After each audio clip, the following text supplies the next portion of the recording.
네, 이 그룹 오브젝트 드로잉을 꺼주고 머리를 그리고 몸을 그리고 다리를 그리고 팔을 그리고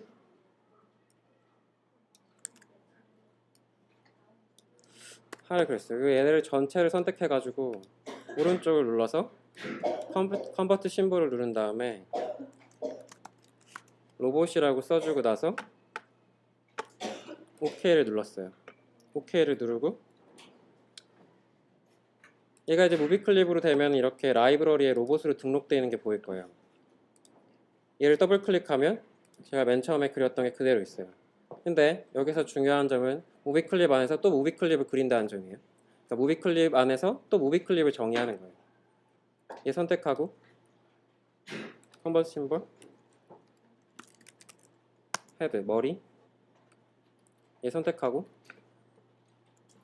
오른쪽 클릭해서 컨버트 심볼 한 다음에 얘는 그러니까 왼쪽 팔이 될 텐데 제가 기준 좌표 이게 뭐냐면 이 점이 뭐냐면 대상을 이렇게 회전시킬 때 회전시키는 축을 정할 수 있는 거예요. 축을 왼쪽으로 정하면 이 상황에서는 지금 보면 그러니까 팔의 오른쪽 부분에 점이 생겨서 그거를 기준으로 해서 팔이 돌거든요. 그래서 팔을 나중에 왔다 갔다 하게 만들 때 모션을 주기 위해서 이거를 선택을 한 거예요. 그래서 레프트 암 그 다음에 이 부분을 선택해서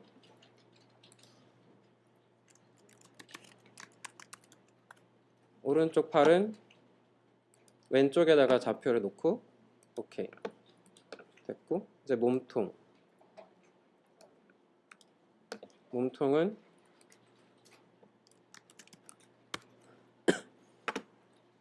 가운데로 해가지고 할 거예요.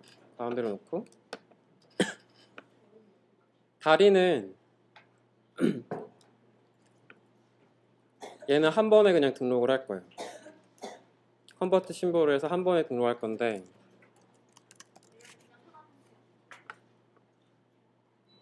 상단에다가 놓고 할 거예요. 상단에다가 놓고 OK를 누를 거예요. 그리고 또 무비 클립 안에 또 무비 클립을 만들 수 있거든요. 지금 현재 다리가 두 개의 덩어리를 하나로 묶어놨잖아요.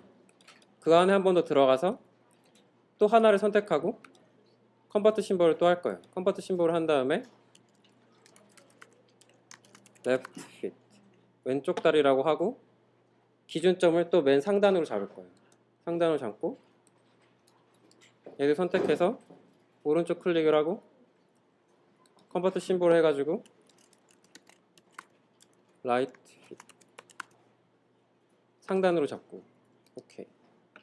자 이렇게 되면 확인해야 될 게 있는데 우선은 이게 바탕에 흰 화면이 스테이지예요. 스테이지상의 타임라인이 하나 이렇게 있죠. 그리고 이 몸 안에 들어갔을 때 또 타임라인이 하나 더 생겨요. 여기 보면은 씬 1이 있고 씬 1에도 타임라인이 하나 있었는데 로봇 안으로 들어왔더니 로봇 안에도 타임라인이 이렇게 있어요. 타임라인이 이렇게 있고요. 또 머리 안에 딱 들어가도 머리에도 또 타임라인이 또 있고 다시 밖으로 나와서 팔에도 물론 있을 거고 몸에도 물론 있을 거예요. 그리고 이 다리에 들어가면 두 다리를 가지고 있는 것 안에도 타임라인이 이렇게 있는데 그 안에 또 한 번 더 들어가면 또 안에 또 타임라인이 더 있어요. 보면 이게 뎁스가 보이죠. 씬 1에 로봇 안에 다리 쪽 안에 왼쪽 다리 각각의 하나하나씩 전부 다 타임라인이 존재하는 거예요. 타임라인이 존재하는 거예요. 그게 어떤 의미냐면 딱 밖으로 나와 볼게요. 밖으로 나와서 얘한테 모션을 줄 건데 우선 CS3 쓰시는 분들을 감안을 해서 할게요. 여기다가 이제 인서트 키프레임을 하면 여기까지 화면이 연장된 다음에 제가 이 키프레임을 통해 가지고 모션의 다음 위치를 이렇게 정할 수가 있다고 했어요. 이쪽으로 갔어요. 이쪽에서 이쪽으로 이동할 건데 그 중간에 어떤 움직임을 채워주기 위해서 크리에이트 클래식 트윈 할 거예요. CS5에서는 클래식 트윈이고요. CS3에서는 그냥 일반 트윈이에요. 클래식 트윈을 하면 얘가 중간에 이렇게 가죠. 프레임 수를 좀 높일게요. 30. 그래서 이제 이거를 실행시켜 보면은 이런 식으로 가는 거예요. 근데 제가 이 무비 클립 안에 들어가 가지고 이 덩어리들 있잖아요. 얘네들한테 모션을 줄 건데 얘를 쭉 선택해서 브레이크 어파트를 하면은 사실 모션 한 오브젝트당 하나의 모션이 있는 게 정상이거든요. CS5는 사실 안 그래도 되지만 우선 CS3 기준으로 하면 그래요. 전체를 선택한 다음에 얘를 브레이크 디스트리뷰트 레이어를 선택을 하면요. 얘를 선택하면 각각의 오브젝트들이 하나당 하나씩 레이어를 이렇게 차지하게 돼요. 여기서 보다시피 이렇게 되면 이제 하나하나당 전부 다 모션을 넣을 수가 있게 되는데요. 예를 들어서 이제 15프레임에다가 자 키프레임을 한 번에 다 넣을 거예요. 인서트 키프레임 하면 여기부터 여기까지 어떤 모션을 넣을 수가 있는 거예요. 왼쪽 팔을 선택을 했는데 얘를 우선은 여기 보면은 프리 트랜스폼 툴이 있어요. 단축키가 Q인데요. Q를 딱 누른 다음에 이 가장자리에 보면은 이렇게 회전 표시가 있어요. 회전 표시를 가지고 이게 회전축인데 회전축을 임의로 조절할 수 있거든요. 이런 식으로. 네. 하여튼 이렇게 들어 올렸어요. 들어 올리고 얘도 회전축을 가운데로 다시 오른쪽으로 옮겼어요. 이게 원래 중점 좌표가 돼야 되는데 지금 버전이 바뀌어서 다르게 됐나 봐요. 하여튼 우선 이 점을 이쪽으로 옮기면 얘가 이런 식으로 팔을 움직이게 될 거예요. 여기다가 중간에 넣어가지고 크리에이트 클래식 트윈을 하면 얘가 팔을 이렇게 움직이겠죠? 팔을 이렇게 움직이고 나서 다시 이제 30프레임으로 와서 또 키프레임을 넣을 건데요. 이번에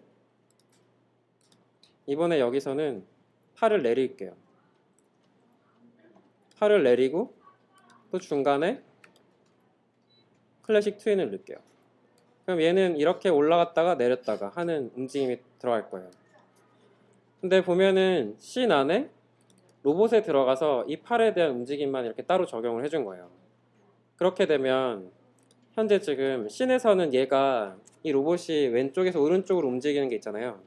왼쪽에서 오른쪽으로 움직이는 역할이 있는데 이 안에 또 그러니까 타임라인이 있어서 그 안에서 또 움직임을 가지게 돼요. 그래서 얘를 이제 실행을 시켜보면 컨트롤 엔터를 누르면 팔을 움직이면서 이동을 하게 될 거예요. 즉 안에 있는 타임라인도 그대로 동시에 플레이가 되는 거예요. 마찬가지로 만약에 이 다리 속에 들어왔어요. 다리를 이렇게 제가 애니메이션을 넣을 건데 얘를 또 상단으로 다 맞춘 다음에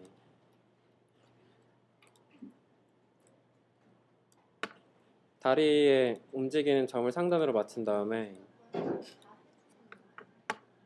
제가 좀 과장되게 첫 시작은 여긴데 일로 가면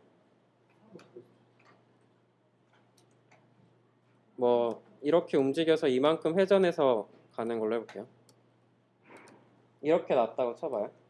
그러면 이 모션이 적용됐다가 다시 원상태로 돌아오겠죠. 여기서 이제 다시 클래식 트윈을 적용을 하면 클래식 트윈을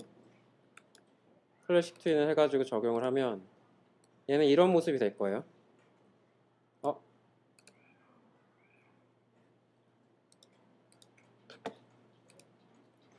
이게 객체가 끊어져서 그런데 이거는 사실은 딱히 설명할 길이 없어요. 왜냐하면 이거는 프로그래밍 상의 얘기라서 다시 리무브를 하고 이런 식으로 모션이 적용되지 않을 때는 얘네를 다시 다 지워요.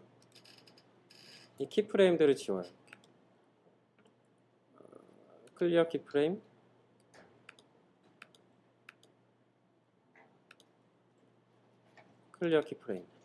이렇게 단일하게 다시 하나로 만들어 준 다음에 하나로 만들어 준 거에다가 다시 모션을 적용해 줘야 되는 거예요.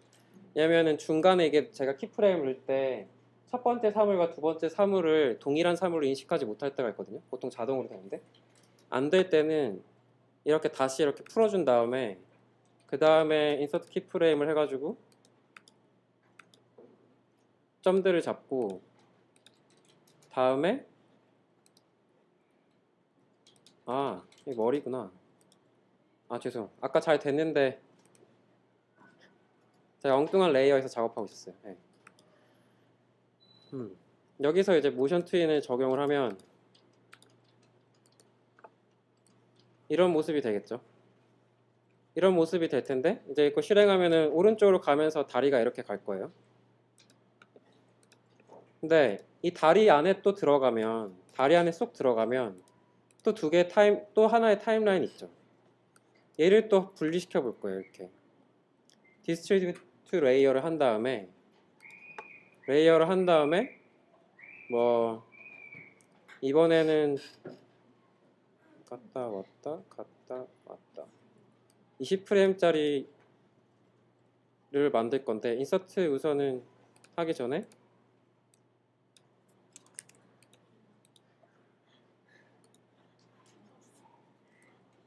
중심 좌표를 위로 다 옮겨준 다음에 얘 두 개를 선택해서 갔다 왔다 20프레임에다가 인서트 키프레임을 해줄 거예요. 인서트 키프레임을 해주고 5프레임에도 해줄 거고 인서트 키프레임 10프레임에도 인서트 키프레임을 해줄 거예요. 인서트 키프레임. 그리고 15프레임에도 인서트 키프레임을 해줄 거예요. 자, 이렇게 되면 이제 다양한 모션들을 해줄 수 있을 텐데 여기 갔을 때는 회전을 눌러서 앞으로 갔다가 두 번째 왔을 때는 다시 중간으로 왔다가 세 번째 갔을 때는 왼쪽으로 갔다가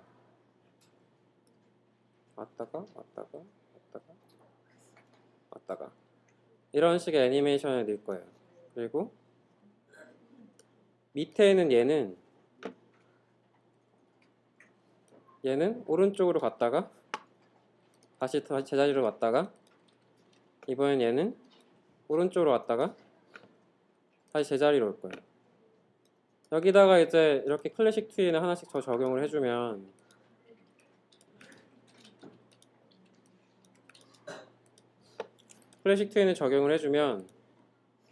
이제 보면은 로봇에도 이제 타임라인이 있는데 로봇 다리에도 또 타임라인이 또 생겨 있는 거예요. 이 움직임이. 이렇게 되면 이제 이 세 가지 타임라인이 전부 다 동작을 하겠죠. 이렇게.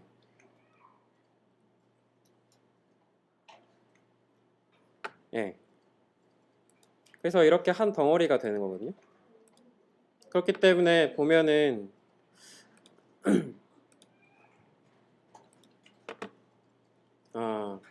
무비클립 안에 무비클립이 여러 개 있을 수 있다는 거 여러분들이 아시면 될 것 같아요. 그리고 그 다음에 모션에서 얘가 이쪽으로 갈 때 움직임을 변화를 줄 수가 있는데요. 이 트윈을 선택한 다음에 프로퍼티 창을 보면 트위닝 쪽에 is라는 게 있어요. 이거를 그냥 숫자를 마이너스 100부터 플러스 100까지 있는데 마이너스 100일 때는 처음에는 천천히 시작하고 나중에 점점 빨라져요. 그리고 마이너스 100에서 양수 100으로 가면 처음에는 빠른데 나중엔 천천히 가게 돼요. 이런 부분들이 있고 만약에 좀 더 수정을 원하면 CS3 같은 경우에 에디트라는 버튼이 있거든요. 에디트 버튼을 누르면 이렇게 곡선이 나오게 되는데요. 곡선에서 간단하게 설명을 드리면 이 가로축은 프레임이에요. 지금 30프레임짜리 애니메이션이에요. 위쪽은 이동해야 될 거리에서 몇 %까지 갔느냐를 가지고 얘기하는 거거든요. 저번 시간에도 얘기 드렸던 것 같은데 만약에 얘가 70%까지 갔다가 70%만큼 갔다가 다시 처음으로 돌아왔다가 끝까지 간다. 아니면 50%까지 왔다가 끝까지 간다. 모션을 좀 더 부드럽게 해주기 위해서 얘네를 선택하면은 이제 조절바가 나오거든요. 조절바를 선택해가지고 기울기를 선택할 수가 있어요. 즉 이거를 보면은 각 한 프레임마다 얼마나 많이 움직이는지 알 수 있는데 곡선이 이런 식으로 완만하게 그리게 되면 시간이 갈수록 움직이는 양이 적어진다는 뜻이에요. 적어진다는 뜻이에요. 적어졌다가 다시 천천히 해서 이 중간 부분에서는 가속을 많이 했다가 다시 천천히 해서 얘를 OK를 한 다음에 실행을 시켜보면 중간까지 갔다가 다시 이렇게 처음으로 왔다가 다시 앞으로 쭉 가는 모션이 되는 거예요. 우선 여기까지고요. 이거를 여러분들이 직접 만들어 보시면 돼요.